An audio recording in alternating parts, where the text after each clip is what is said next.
Welcome to Hardheaded Podcast. We're excited that you've joined us as we have a conversation.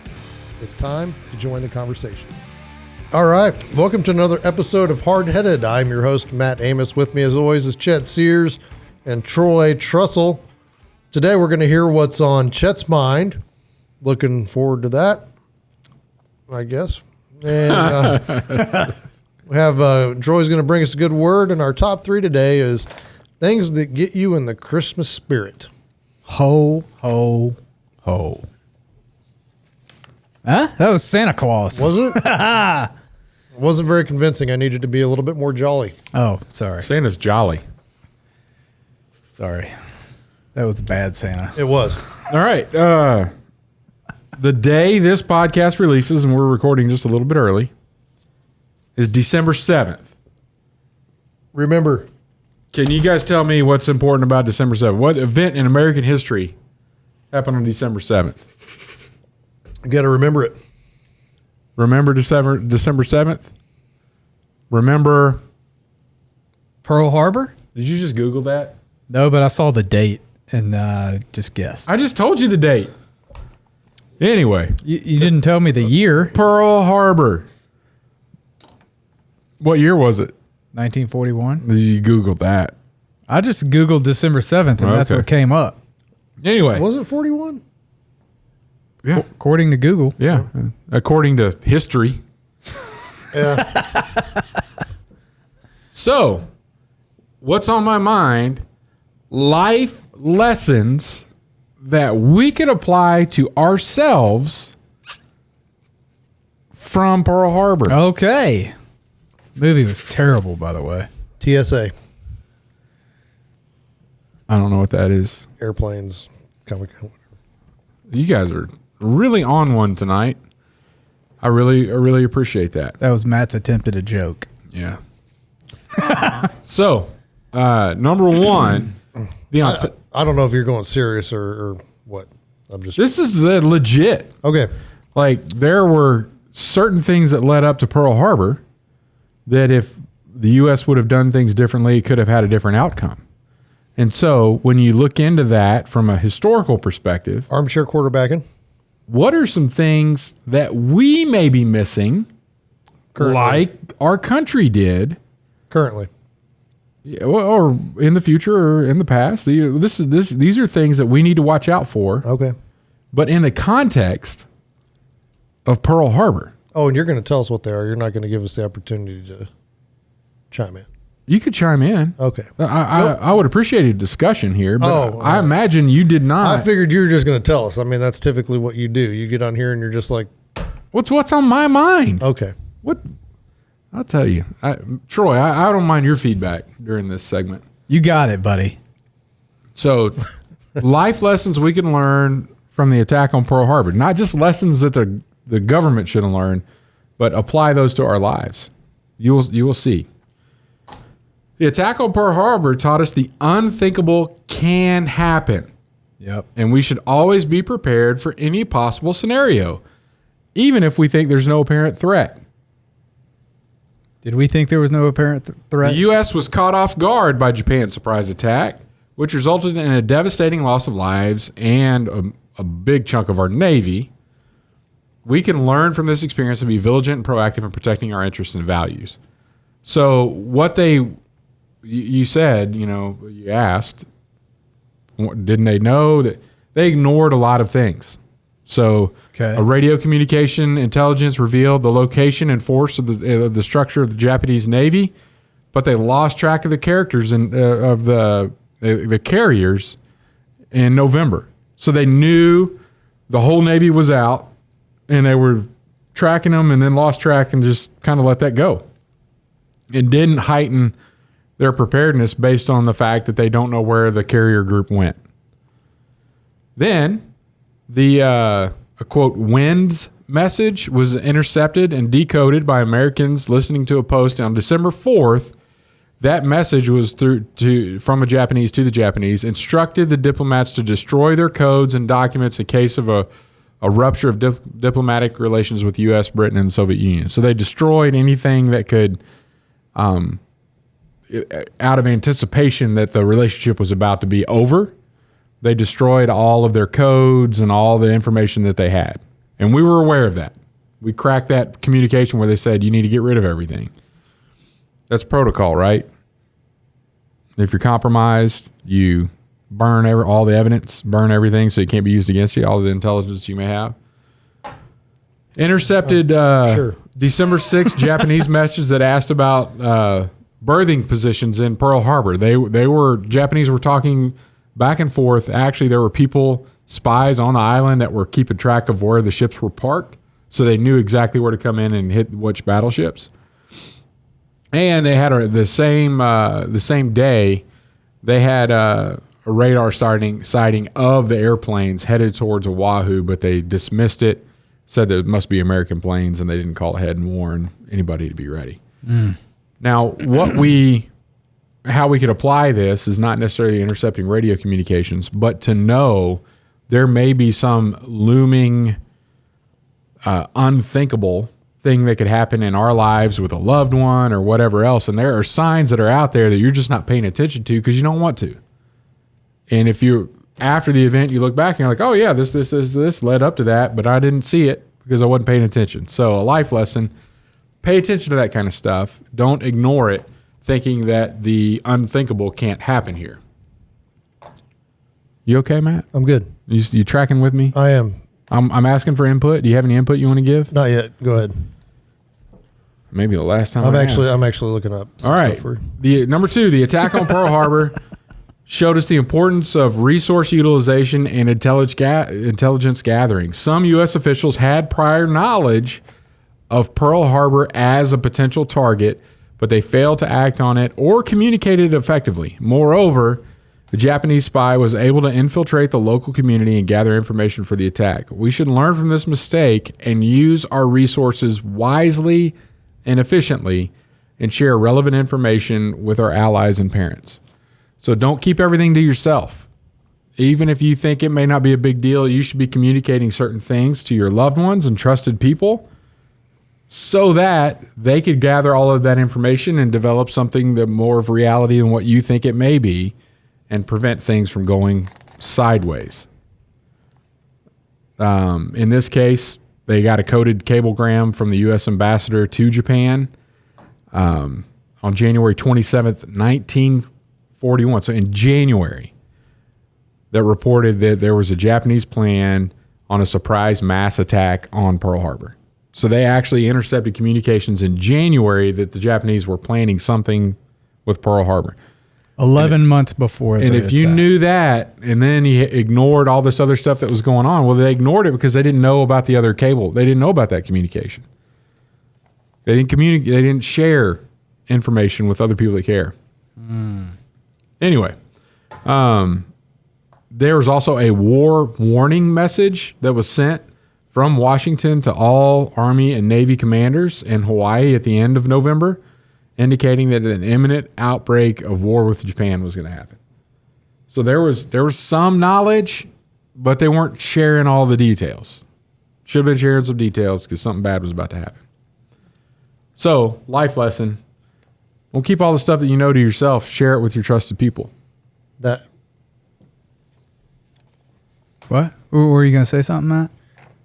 there is a huge issue today in our current government.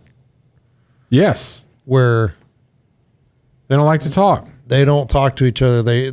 I was watching something that on the mob, John Gotti. Mm-hmm. There was a new documentary that came out on Netflix, and 3 different government entities were going after him, but none would talk to each other because all wanted credit for getting the guy instead of working together to get the guy. Stupid. And we see it with CIA, all your 3-letter agencies that don't want to talk to each other, don't want to communicate back and forth, and they all want credit. They all want to tell you. Number 3, the attack on Pearl Harbor demonstrated the power of unity and resilience. After the attack, the U.S. rallied together to join the war effort and fight against the Axis powers. The attack on that day also inspired many acts of heroism and sacrifice. There were 15 medals of honor awarded from actions on December 7th in Pearl Harbor. Little known, little talked about. It's widely known, little talked about. There were other locations attacked on December 7th by Japan. One of them was Midway. We had some Marines on Midway, an atoll off of Midway, like a little island off of Midway. And so 16, there was a Marine that was awarded the Medal of Honor that same day with his bravery on the attack that happened there. They also attacked Hong Kong and a few other locations that weren't U.S. based on that day.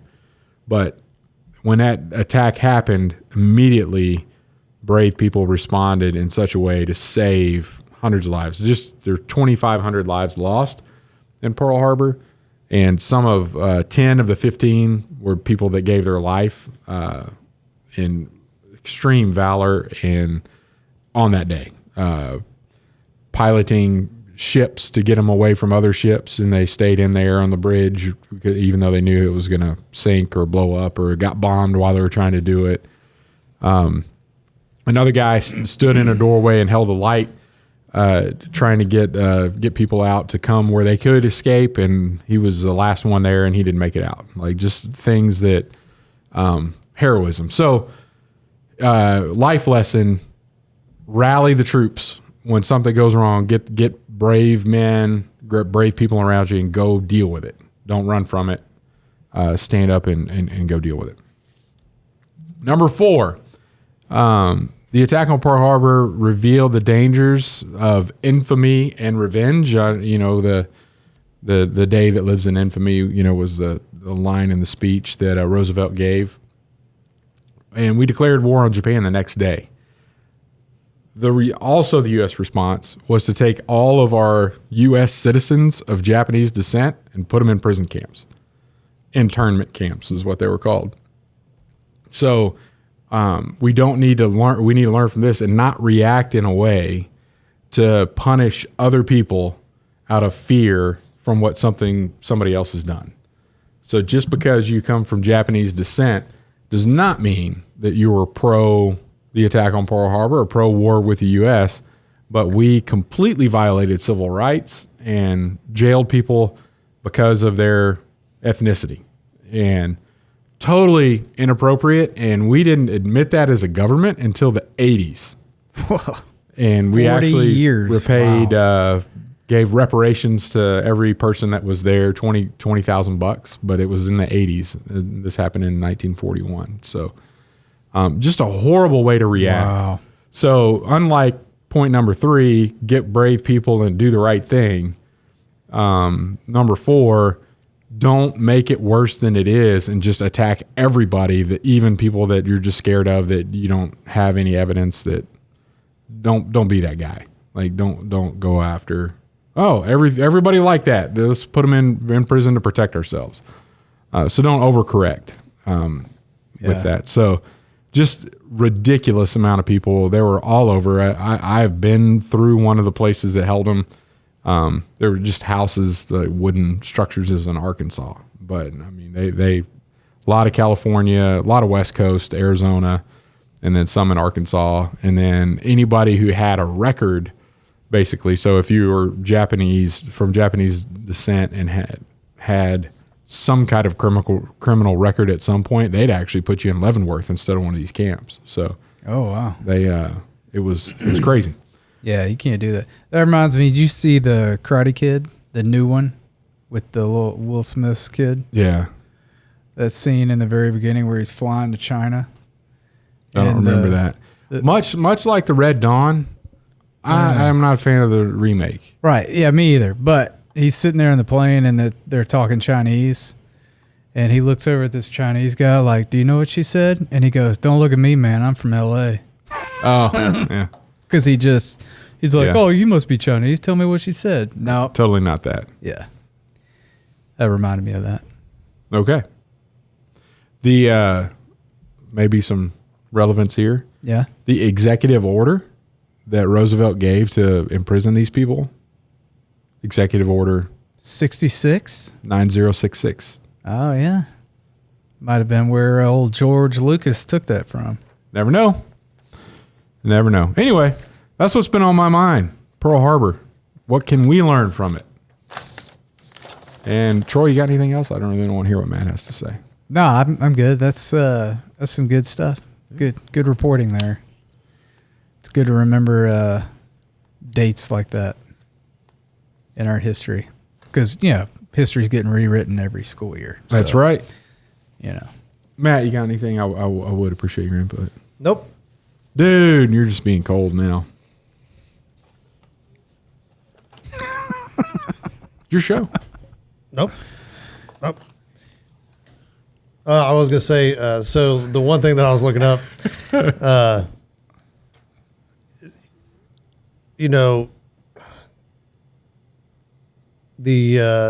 was just kind of funny because I came across, we're talking, Japan, the whole thing. And then you brought up the Marines, or the Marine on Midway. And do you know the Japanese said that it would take 1 million men 100 years to take Tarawa? That's how confident they were. And Marines did it. 18,000 Marines did it in 76 hours. I'll throw that out there. I read that quote the other day because I guess I hadn't even seen that one before, but it'd take 1 million men 100 years to take this island, and 18,000. Oh, overconfidence. 3 days. Yeah. But that's a lesson that we could take away too.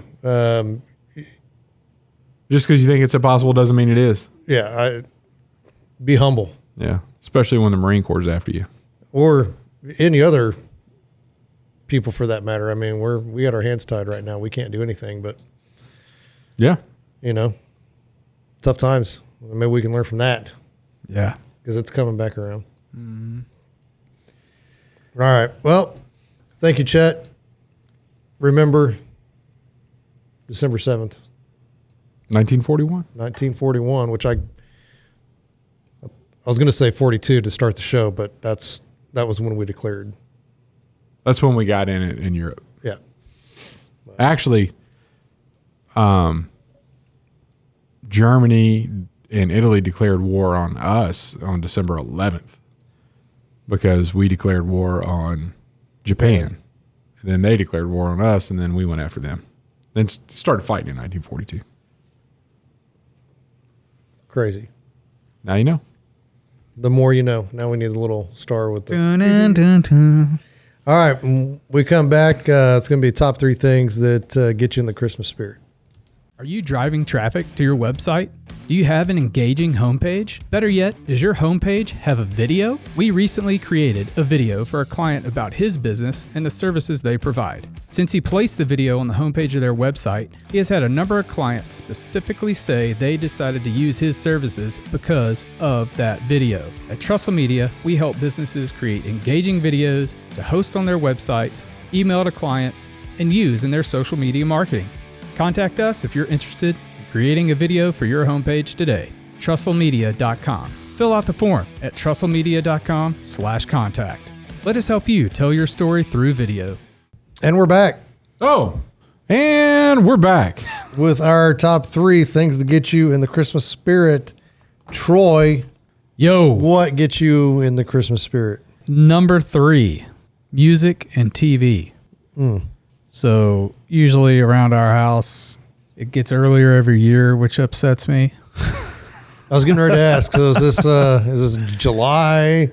Usually it's October. You start getting. Yeah. So usually it's Black Friday that day, and Black Friday I've always, for the past few years. You all right? Oh yeah. Okay. I'm fine. Past few years I've started watching A Christmas Story on Black Friday. Never been a fan. I love that movie, but because Hannah always goes shopping. Tiebreaker, Matt. What's your opinion of The Christmas Story? I don't know that I've seen it. There you go. It's nostalgic for me, and I love it. That's fine. Fantastic. You can like it if you want. Is that the one with little Timmy? No, that's or Jimmy. That's A Christmas Carol. Yeah. What's A Christmas Story? The tongue on the pole, the metal pole. Yeah. The Red Ryder Ralphie. BB gun. Ralphie wants a Red Ryder BB gun. The obnoxiously narrated movie. No, we're good now. It's fantastic. Anyway, but I usually watch that, and then the Hallmark movies start coming out. Mm-hmm. Hannah watches all those. Well, it's gotten earlier. It's like November hits, and here come the... So you've been in the Christmas spirit since November? Since November 1st. Yeah? Yeah. Okay. Yeah, it's been great. All right. Music comes on. Yeah, all that. Okay. Anyway, number 2, when the weather changes from fall to winter. Mm-hmm. And this year it came on pretty thick. Pretty suddenly. Yes. So that always kind of gets me in the spirit of Christmas. And then number 1, the true spirit is Advent. Always gets me in the spirit. We've done the churches I've been a part of. It always does an Advent, and we do different things, different ones at the house. Like with chocolates and whatnot? Yeah.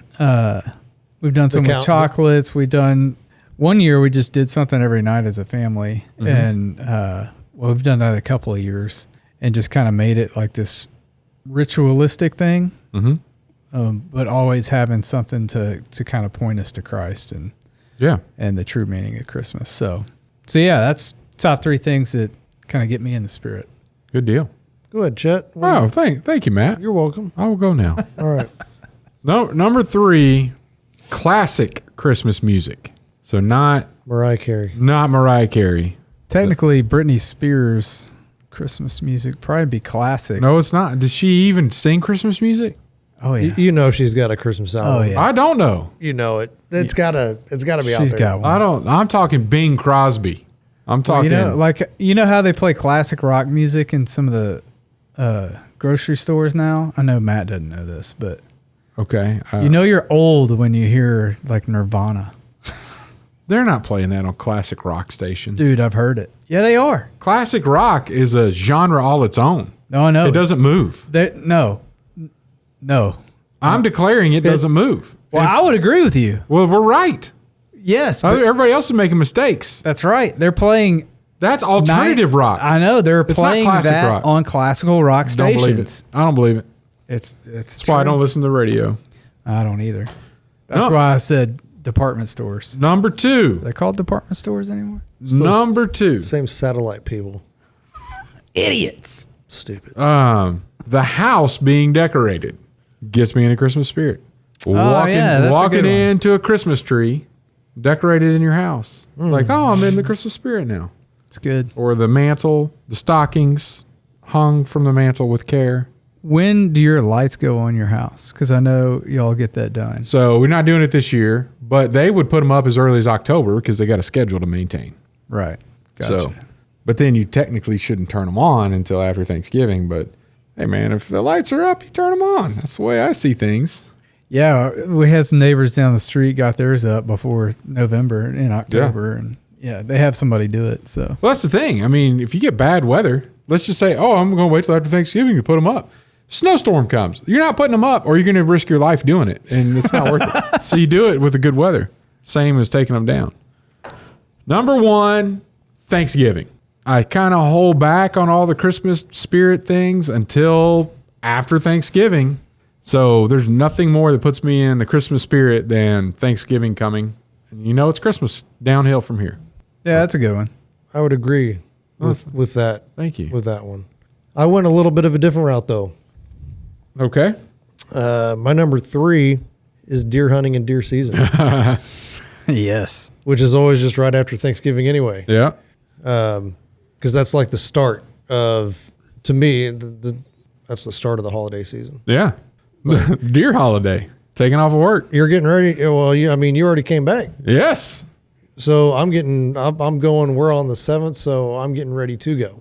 Look at you. Maybe. Good luck for you. Spores and all. Black spores and We're all. just going to go. No matter what. But sitting in deer camp, and a lot of times you're sitting in the stand, starts to snow a little bit. Of course, we've already had the snow so far this year, but, sitting there in that stand and it gets cold and got your coffee steaming up the windows on the blind and just put you in the holiday spirit. It's nothing like it. Sleigh bells ringing. And that kind of goes with number 2, colder weather. And when you walk outside and you smell the chimneys going, whether there's snow on the ground or not, but you walk outside and you smell the smoke and, people got their chimneys going and it's like, it's that time of year. I'm a fan of fireplace. Yeah. I am too. I wish I had one. And then number one, as weird as it may seem, now we're making deer jerky and watching Monk. And I don't know why, but there must have been one Christmas when I was still on narcotics from my injury. But we made deer jerky and Monk was going in the background, as we're spending time as, me and the kids go, doing the marinade and cutting and doing all that kind of stuff and then drying it. And, then I got a picture of my girls when they were little with the bag of jerky that we'd finished and their little outfits by the Christmas tree. And I don't know, it just kind of puts me in the Christmas spirit. Okay. That's my number one. Good for you. Nice. Monk. If you watch Monk in like April, do you think about Christmas? Yes, actually I do. It's kind of weird. That is weird. But anyway, so that's my top three. Troy, why don't you go ahead and close us out with a good word? Yeah. So the good word is read. It's fundamental. It's a fundamental thing in life, reading. So recently I've struggled to do that, struggled to read.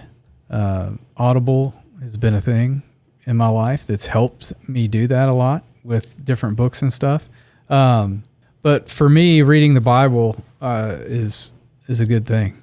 I mean, it's needed in life, and I've struggled with that lately. Mm-hmm. But I'm reminded of Hebrews 4:12, which is, "For the word of God is living and active, sharper than any two-edged sword, piercing to the division of soul and of spirit, of joints and marrow, and discerning the thoughts and intentions of the heart."